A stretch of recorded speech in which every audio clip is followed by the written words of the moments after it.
ਪ੍ਰਧਾਨ ਮੰਤਰੀ ਨਰਿੰਦਰ ਮੋਦੀ ਨੇ ਕਿਹਾ ਕਿ ਸਰਕਾਰ ਵੱਲੋਂ ਬਣਾਏ ਗਏ ਨਵੇਂ ਖੇਤੀ ਕਾਨੂੰਨਾਂ ਸਦਕਾ ਕਿਸਾਨ ਆਪਣੀ ਜਿਣਸ ਭਾਰਤ ਵਿੱਚ ਕਿਤੇ ਵੀ ਵੇਚ ਪਾ ਰਹੇ ਨੇ।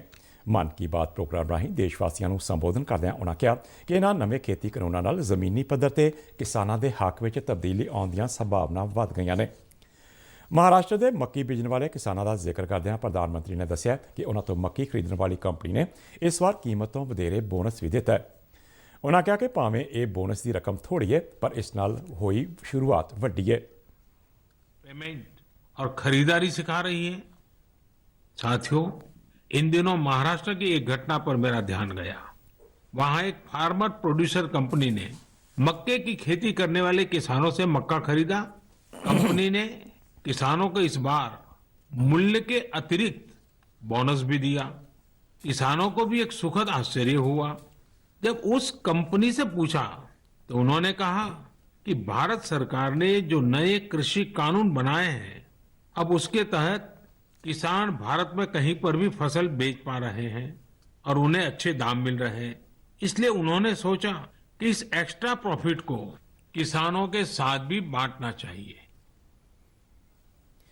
ਪ੍ਰਧਾਨ ਮੰਤਰੀ ਨੇ ਅੱਜ ਵਿਜੇ ਦਸ਼ਮੀ ਤੇ ਦੁਸਹਿਰੇ ਮੌਕੇ ਦੇਸ਼-ਵਾਸੀਆਂ ਨੂੰ ਵਧਾਈ ਦਿੰਦਿਆਂ ਤਿਉਹਾਰਾਂ ਦੇ ਇਸ ਸੀਜ਼ਨ ਦੌਰਾਨ ਲੋਕਲ ਲਈ ਵੋਕਲ ਹੋਣ ਦਾ ਸੱਦਾ ਦਿੱਤਾ। ਉਨ੍ਹਾਂ ਕਿਹਾ ਕਿ ਸਾਨੂੰ ਇਸ ਸੀਜ਼ਨ ਦੌਰਾਨ ਬਾਜ਼ਾਰਾਂ ਤੋਂ ਖਰੀਦਦਾਰੀ ਕਰਦੇ ਸਮੇਂ ਸਥਾਨਕ ਉਤਪਾਦਾਂ ਨੂੰ ਤਰਜੀਹ ਦੇਣੀ ਚਾਹੀਦੀ ਹੈ। लेकिन इस बार जब आप खरीदारी करने जाएं तो वोकल फॉर लोकल का अपना संकल्प अवश्य याद रखें। बाजार से सामान खरीदते समय हमें स्थानीय उत्पादों को प्राथमिकता देनी है।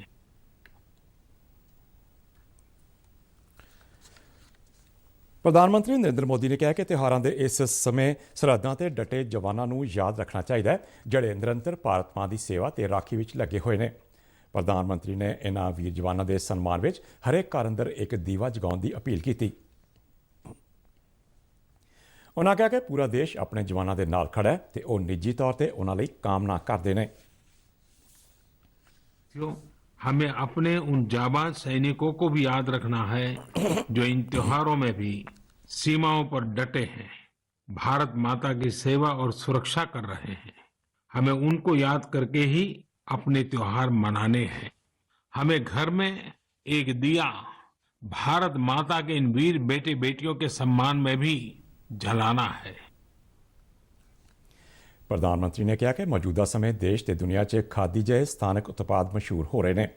ਪ੍ਰਧਾਨ ਮੰਤਰੀ ਨੇ ਆਪਣੇ ਸੰਬੋਧਨ ਦੌਰਾਨ ਖਾਦੀ ਦਾ ਕਾਰੋਬਾਰ ਕਰਨ ਵਾਲੇ ਵਿਦੇਸ਼ੀ ਤੇ ਦੇਸ਼ ਅੰਦਰੇ ਸਵੈ ਸਹਾਇਤਾ ਸਮੂਹਾਂ ਦਾ ਵੀ ਜ਼ਿਕਰ ਕੀਤਾ। ਉਨ੍ਹਾਂ ਕਿਹਾ ਕਿ ਸਾਡੇ ਦੇਸ਼ ਦੇ ਅਧਿਆਤਮ, ਯੋਗ ਤੇ ਆਯੁਰਵੇਦ ਨੇ ਪੂਰੀ ਦੁਨੀਆ ਨੂੰ ਆਕਰਸ਼ਿਤ ਕੀਤਾ ਹੈ। ਪ੍ਰਧਾਨ ਮੰਤਰੀ ਨੇ ਦੇਸ਼ ਦੀਆਂ ਮਾਰਸ਼ਲ ਆਰਟਸ ਦਾ ਜ਼ਿਕਰ ਕਰਦਿਆਂ ਕਿਹਾ ਕਿ ਨੌਜਵਾਨ ਪੀੜ੍ਹੀ ਨੂੰ ਇਹਨਾਂ ਆਰਟਸ ਬਾਰੇ ਜਾਣਨਾ ਚਾਹੀਦਾ ਹੈ ਤੇ ਨਾਲ ਹੀ ਸਿੱਖਣ ਦੇ ਯਤਨ ਵੀ ਕਰਨੇ ਚਾਹੀਦੇ ਨੇ। ਪ੍ਰਧਾਨ ਮੰਤਰੀ ਨਰਿੰਦਰ ਮੋਦੀ ਨੇ ਕਿਹਾ ਕਿ ਕੁਝ ਦਿਨਾਂ ਬਾਅਦ ਪੂਰਾ ਦੇਸ਼ ਸਰਦਾਰ ਵੱਲਭ ਭਾਈ ਪਟੇਲ ਦੀ ਜਨਮ ਵਰ੍ਹੇਗੰਢ 31 ਅਕਤੂਬਰ ਨੂੰ ਰਾਸ਼ਟਰੀ ਏਕਤਾ ਦਿਵਸ ਦੇ ਰੂਪ ਵਿੱਚ ਮਨਾਏਗਾ।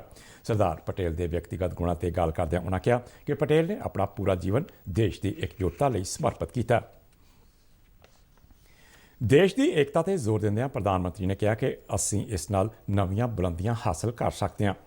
ਉਨ੍ਹਾਂ ਕਿਹਾ ਕਿ ਦੇਸ਼ ਨੂੰ ਤੋੜਨ ਵਾਲੀਆਂ ਤਾਕਤਾਂ ਨੂੰ ਹਰ ਵਾਰ ਮੂੰਹ ਤੋੜ ਜਵਾਬ ਦਿੱਤਾ ਗਿਆ ਹੈ।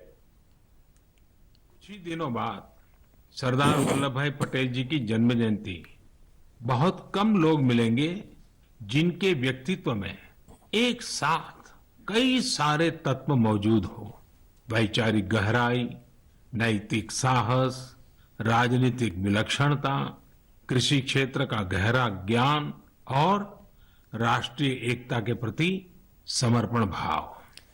ਪ੍ਰਧਾਨ ਮੰਤਰੀ ਨੇ ਕਿਹਾ ਕਿ 31 ਅਕਤੂਬਰ ਨੂੰ ਅਸੀਂ ਵਾਲਮੀਕ ਜਯੰਤੀ ਮਨਾ ਰਹੇ ਹਾਂ। ਉਨ੍ਹਾਂ ਕਿਹਾ ਕਿ ਮਹਾਰਿਸ਼ੀ ਵਾਲਮੀਕ ਦੇ ਆਚਾਰ ਵਿਚਾਰ ਤੇ ਆਦਰਸ਼ ਅੱਜ ਨਿਊ ਇੰਡੀਆ ਦੇ ਸਾਡੇ ਸੰਕਲਪ ਲਈ ਪ੍ਰੇਰਨਾਦਾਇਕ ਵੀ ਨੇ ਤੇ ਦਿਸ਼ਾ ਨਿਰਦੇਸ਼ ਵੀ। ਇਸ ਦੌਰਾਨ ਪ੍ਰਧਾਨ ਮੰਤਰੀ ਨੇ ਸਿੱਖਿਆ ਦੇ ਖੇਤਰ 'ਚ ਲੋਕਾਂ ਲਈ ਉਪਰਾਲੇ ਕਰਨ ਵਾਲੀਆਂ ਵੱਖ-ਵੱਖ ਸ਼ਖਸੀਅਤਾਂ ਦਾ ਵੀ ਜ਼ਿਕਰ ਕੀਤਾ।